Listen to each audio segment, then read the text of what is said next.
What's up, guys? Welcome to another edition of Average Aaron's Auto Videos, and tonight we are not doing an auto video. We are doing a different form of mobility in the form of a ski trainer for your wee lad or lass in your life that you have.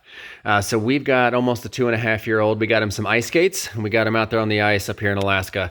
It's pretty fun, but being only 2.5, he can't ski very well. Can't do a lot of things well because he's 2.5, but that's okay because at his age, that's 100% acceptable. Once you get older, it becomes a little bit less acceptable for some of the tasks that he can't complete that older people should. But we're not going to talk about those. We're going to talk about these ice skating trainers that we made. So my wife, thank you, babe, found these instructions and suggestions on how to build one. And we modified it slightly. And I wanted to show you guys how we build it. So first thing we'll need is about 30 feet of PVC pipe. And we have some left over. Probably 3.5 feet. But again, you want a little bit for extra margin of error. If you need to cut some extra pieces or whatever, I recommend getting a little bit more than you need, and you can take back what you don't use. So we got 30 feet here. We also have 4 T-joints, and that's these bad boys right here. We have 6 of the 90-degree elbows, and then we have 2 of these 45-degree elbows. So 1, 2 there, and then you see some 90-degree ones there on the bottom. Obviously 2 on the top and 2 on the bottom. So this bar here at the top is the same as this bar here on the bottom.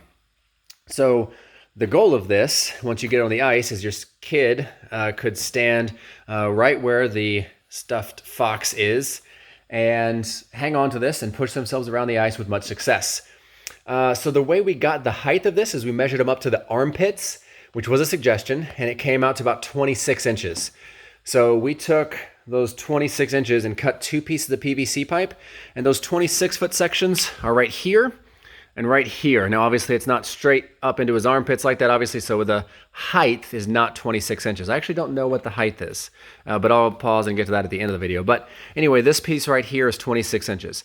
And before we get too far, I can just show you this sheet of paper right here, and if you want to pause the screen, this will give you all the dimensions for the pieces that you need to cut.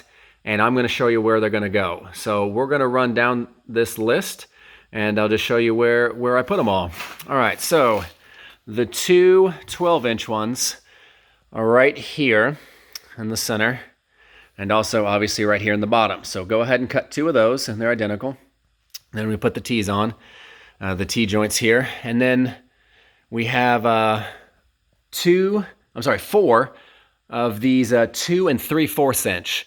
So this and this and this go to make your top bar. And it doesn't matter what width you want, but the wider it is, the more space you have for the kids' skates to fit in here, because they'll be, shifting back and forth this way.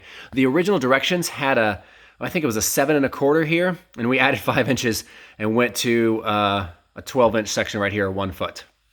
So then we got another 2 3/4 here, and another 2 3/4 here.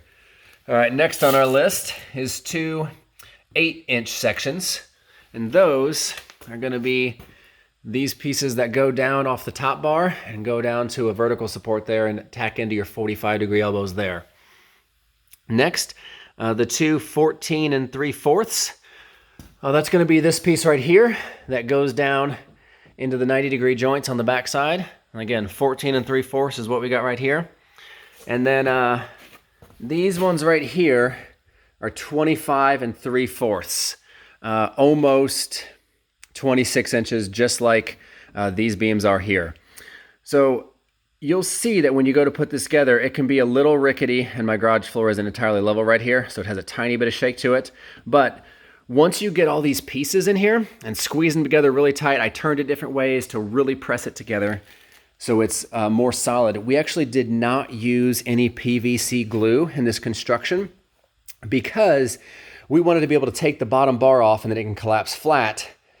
Take some of the pieces off so it collapses flat and fits easier into a car. But you could just use, a screw in one section or another and have it just come in and out real easy if that's how you wanted to do it. And it'll work. And it goes in the back of a truck very nice, to the back of a van if you got the seats down. It's not that tall.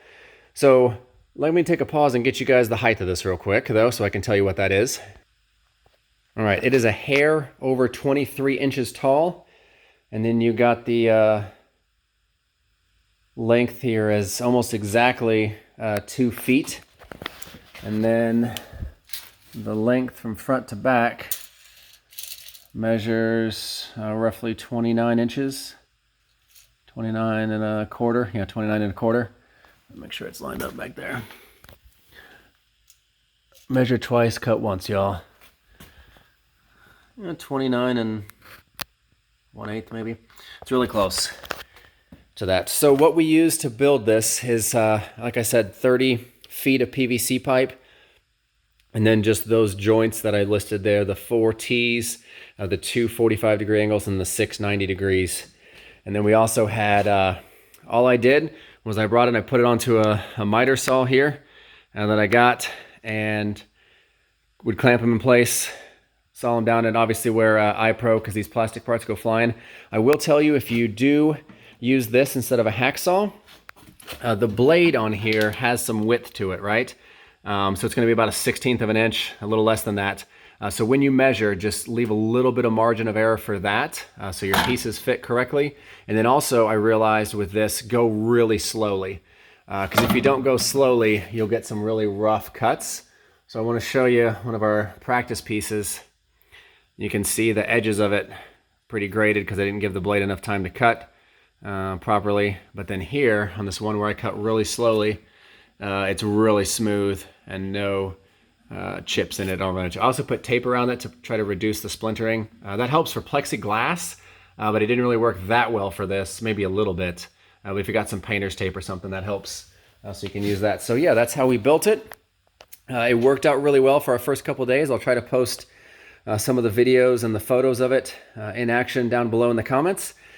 Let me know if you have any questions, and be sure to hit that like and subscribe button, or hit me up for any comments. If you want me to build you one, I can help you out with that as well too if you're up here in Alaska. So yeah, thanks for your time, guys, for watching. We'll see you guys next time.